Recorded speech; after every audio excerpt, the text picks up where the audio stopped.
주말 사이 충남에서 코로나19 확진자 19명이 추가됐습니다. 태안에선 집단 감염이 발생한 서울 강서구 한방병원과 관련해 1명이 확진됐고 천안에선 헬스장 트레이너가 양성 판정을 받았습니다.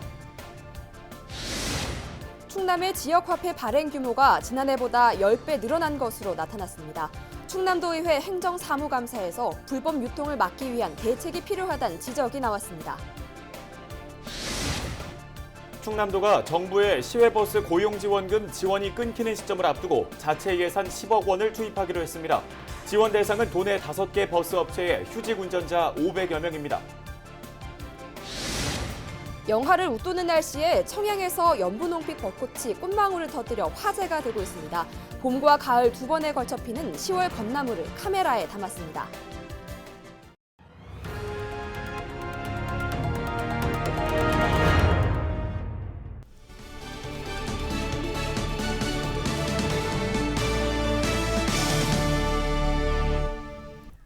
시청자 여러분 안녕하십니까? 헬로티비 뉴스 충남 시작합니다.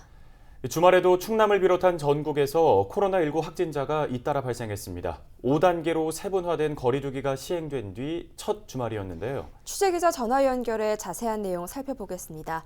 네, 정선영 기자, 충남 지역 코로나19 현황 전해주시죠. 네, 주말 사이 충남에서 19명이 확진됐습니다. 월요일 오전 기준 충남도 내 코로나19 누적 확진자는 모두 654명으로 늘었는데요. 지난 토요일 확진자 9명이 발생한 데 이어 일요일에도 10명이 추가됐습니다. 지역별로는 천안이 12명으로 가장 많았고 이어서 아산 5명, 태안 1명, 공주 1명이 발생했습니다. 주요 확진자를 살펴보면 8일 천안에서 헬스장 트레이너가 확진 판정을 받았습니다. 이 트레이너는 천안 331번, 아산 66번과 접촉한 것으로 파악됐습니다. 방역당국은 지난달 29일 오후 2시부터 지난 4일 오후 10시까지 헬스보이짐 쌍용점을 방문한 사람을 찾고 있습니다. 태안에서도 13번째 확진자가 발생했습니다. 확진자는 70대 A씨로 자가격리 해제 전 검사에서 양성으로 나왔는데요. A씨는 서울 강서구에 있는 한방병원에서 치료받던 중 이 병원에서 코로나19가 집단 발병하자 퇴원하고 태안 자택에서 치료를 받아왔습니다. 방역당국은 A씨가 퇴원 후 자가격리돼 접촉자는 없다고 밝혔습니다. 네, 또 천안과 아산 지역의 경우에는 최근에 사회적 거리두기 단계가 1.5단계로 격상됐잖아요. 그럼에도 불구하고 확진자가 계속 발생하고 있는 상황인데 방역은 지금 어떻게 되고 있나요? 네, 특히 천안에선 지난 4일 신한생명 콜센터 직원을 시작으로 동료 직원과 가족 등 30명이 집단 감염됐는데요. 천안시는 10명 이상 근무하는 콜센터 11곳을 점검하고 대응 지침을 전달했습니다. 종교시설에 대해선 예배 시 좌석수의 30% 이내만 참석하도록 하고 모임이나 식사는 금지했습니다. 학생들의 감염 예방을 위해 교육청과 함께 학원 등 1,500여 곳에 대한 점검에도 나섰습니다. 중점관리시설 7천여 곳과 일반관리시설 2천여 곳을 현장 점검하고 거리두기 1.5단계 시행에 대한 협조를 당부했습니다. 유흥시설인 클럽 3곳은 춤추기와 좌석 이동 금지 등을 계도했습니다. 네, 다중이용시설뿐만 아니라 일상 속에서도 경각심을 가지고 방역수칙을 철저히 지키셔야겠습니다. 지금까지 보도국 정선영 기자였습니다. 다음 소식입니다. 충남의 지역화폐 발행 규모가 급증하면서 불법 유통에 대한 방지책 마련이 필요하다는 주장이 나왔습니다. 조승만 충남도 의원은 9일 충남도의회 행정사무감사에서 올해 충남의 지역화폐 발행 규모가 지난해보다 10배 증가했다며 불법 유통 방지책 마련을 촉구했습니다. 구체적으로 충남의 경우 서천과 부여에서만 단속 인력을 운영하고 있다며 다른 시군과 충남도가 대응에 나서야 한다고 주장했습니다. 충남도가 정부의 시외버스 업계 고용 유지 지원금의 지원이 끊기는 시점을 앞두고 자체 예산 10억 5천만 원을 투입하기로 했습니다. 도는 코로나19 장기화로 운송업계의 경영난이 가중되고 있는 가운데 휴직 운전자 생존권과 대중교통 공공성 보장을 위해 지원금을 지급한다고 밝혔습니다. 지원 대상은 도내 5개 시외버스 업체에 소속된 휴직 운전자 523명인데요. 기간은 정부의 고용유지지원금 만료일인 오는 16일부터 올해 말까지입니다. 현재 도내 시외버스는 47%가 운행을 감축한 상태로 지난 1월부터 9월까지 약 110억 원의 손실이 발생했습니다.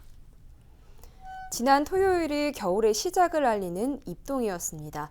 겨울의 문턱에 들어서면서 일부 지역에는 한파주의보가 내리기도 했는데요. 본격적인 추위가 시작된 가운데 청양에서 때 아닌 벚꽃이 만개하면서 화제를 모으고 있습니다. 김단비 기자가 전해드립니다. 앙상한 나뭇가지 위로 첫눈이 내려앉은 듯 벚꽃이 폈습니다. 바람이 불자 여러 겹의 연분홍 꽃잎이 살랑거립니다. 9일 청양 최저기온은 영하 3도. 겨울의 입구에서 만개한 벚꽃들이 단풍과 어우러져 신비함을 더하고 있습니다. 왔다 갔다 하다가 이러다가 이렇게 보니까 벚꽃이 펴가지고 좀 신기하더라고요. 봄에 피는 꽃은 잎대기가 같이 이렇게 피는데 이것은 잎대기는 안 피고 꽃만 이렇게 피더라고요. 그래서 좀 신기하더라고요.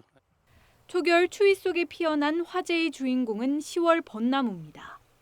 10월에 꽃이 펴서 붙은 이름인데 봄과 가을 두 번에 걸쳐 꽃이 피기 때문에 춘추 벚꽃으로도 불립니다. 일본에서 유래된 벚나무 종류로 이상기후로 간혹 가을철에 봄꽃을 틔우는 벚꽃과는 다릅니다. 청양의 한 식물원에만 길가등 곳곳에 500여 그루가 심어져 있습니다. 봄에 피는 벚꽃처럼 풍성하거나 겹벚꽃처럼 꽃이 큰 건 아니지만 10월 벚나무만의 소박하고 수수한 매력이 있습니다. 또 개화 기간이 길어야 2주인 봄 벚꽃과 달리 2달이 넘도록 지지 않는 것이 특징입니다. 봄에는 한 2주 정도 핍니다만은 가을에 필 때는 2개월을 피어요. 뭐 금년도 같은 경우에는 추석에서부터 슬슬 보기 시작해서 지금 11월 중순이 가고 있잖아요. 지금까지도 아름다운 자태를 보여주고 있습니다. 한파 속에 피어난 벚꽃의 향연이 사람들의 눈길을 사로잡고 있습니다. 헬로티비 뉴스 김담입니다.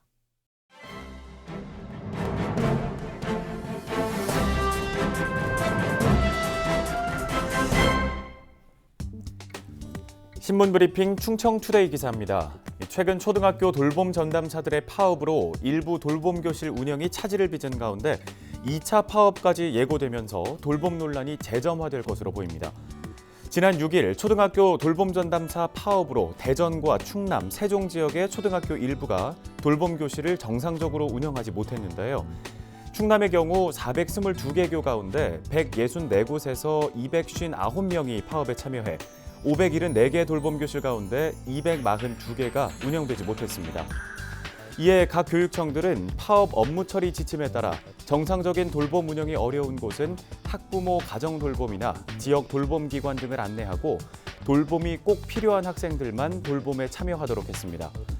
학교별로는 파업 미참여 돌봄 전담사들의 동의를 받아 합반 등 통합 운영하거나 교장, 교감 등이 돌봄 교실을 운영하고 교실과 도서실 등을 개방해 아이들을 돌봤는데요. 돌봄의 주체를 학교로 할지 지자체로 할지 등의 문제를 두고 교육계 관계자들의 의견이 엇갈리는 가운데 파업이 반복될 경우 학생과 학부모의 불편은 더 커질 것으로 보입니다. 노조는 교육부 협의 여부에 따라 2차, 3차 파업까지도 경고한 바 있어 파업의 장기화까지도 우려되는 상황입니다. 이에 교육부는 돌봄노조와 교원단체, 학부모단체, 교육청, 교육부 등이 참여하는 초등돌봄 운영 개선 협의체 구성을 관련 단체에 제안했는데요. 의제 등을 둘러싸고 돌봄 전담사 측과 교육당국, 교원단체 등의 입장차가 커 이 협의체가 제대로 운영될지는 아직 미지수입니다. 지역교육계는 파업 장기화를 대비해 돌봄 공백이 최소화될 수 있도록 노력하겠다는 방침입니다. 교육계 관계자는 추가 파업으로 인한 돌봄 공백 사태가 발생하지 않도록 상황을 예의주시하겠다고 입장을 전했습니다. 신문 브리핑이었습니다.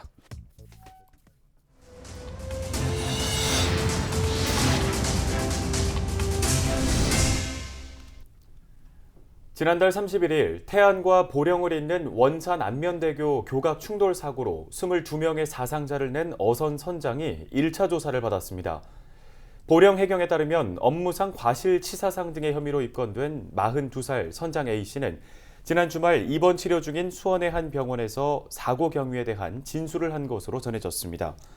해경은 추후 다시 조사를 진행할 예정으로 물증 확보를 위해 원산 안면대교를 비추던 영목항 CCTV 화질 개선도 요청해 놓은 상태입니다.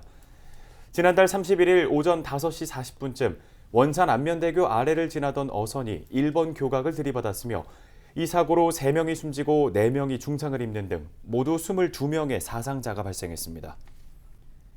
충남도가 전국 광역자치단체 최초로 추진한 보편적 아기수당인 행복키움수당을 이달부터 확대 적용합니다. 행복키움수당은 보호자와 아기가 도내 동일한 주소지를 두고 실제 거주하고 있는 경우 소득과 재산에 상관없이 매달 10만 원을 지원하는 보편적 복지제도인데요. 지급 대상은 그동안 24개월 미만까지였지만 이달부터는 12개월 늘어난 36개월 미만까지 확대됩니다. 이에 따라 전체 지급 대상은 13,000여 명이 추가된 4만여 명으로 늘어날 전망입니다. 신청은 읍면동 주민센터나 정부 24 온라인을 통해 하면 됩니다.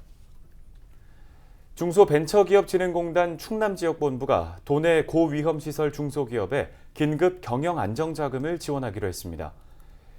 지원 대상은 코로나19에 따른 집합금지와 집합 제한 등의 조치로 경영난을 겪고 있는 5인 이상 중소기업으로 유흥주점과 콜라텍을 제외한 10개의 고위험시설 업종입니다.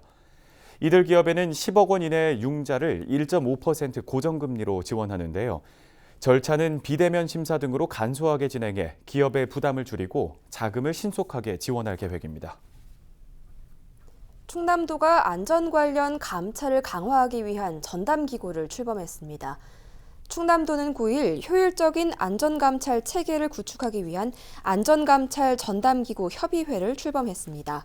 협의회는 도와 시군 안전감찰 부서장, 충남개발공사 관계자, 전문가 등 23명으로 구성됐습니다. 이들은 참여기관들의 안전과 관련해 감시를 강화하고 부패를 막기 위한 활동을 벌이기로 했습니다. 이를 위해 정기회의를 개최하고 안전 분야 실태 조사와 감찰을 추진할 계획입니다.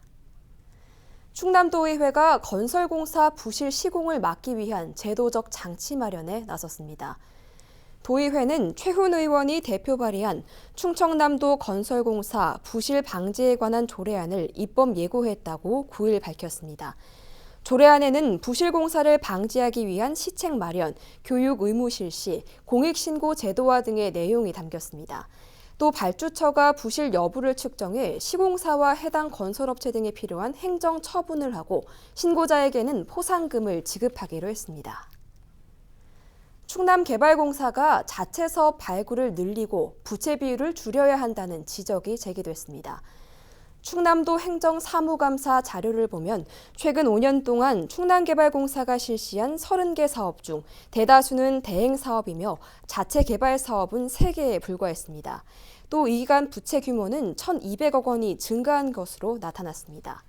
오인철 충남도 의원은 지금과 같이 사업이 진행될 경우 충남개발공사에 큰 위험이 닥칠 수 있다며 자체 사업 발굴을 촉구했습니다. 충남교육청이 코로나19와 인플루엔자 동시 발생에 대비해 도내 유치원과 초중고등학교, 특수학교에 13억 원 상당의 방역물품을 지원합니다. 먼저 보건용 마스크 213만 장을 확보해 5장은 학생 개인에게 지급하고 3장은 학교에 비치하기로 했습니다. 또 소독 티슈는 12만 7천 개를 구입해 학급당 10개씩 지원할 방침입니다. 김지철 충남교육감은 학교에 필요한 방역물품을 적기에 지원해 안전한 교육환경 조성에 최선을 다하겠다고 밝혔습니다. 태안군이 2020년산 공공비축미공 매입에 들어갔습니다. 올해 공공비축미 건조벼 매입 물량은 삼광과 세일미 2,300여 톤으로 모두 대형 포대 단위로 수매합니다. 군은 수매 직후 중간 정산금으로 포대당 3만 원을 지급하고 최종 정산은 정부의 매입 가격이 확정된 이후 올해 안에 마무리할 계획입니다. 매입은 읍면별 지정 장소에서 이루어지며 사전에 일정을 확인해 방문하면 됩니다.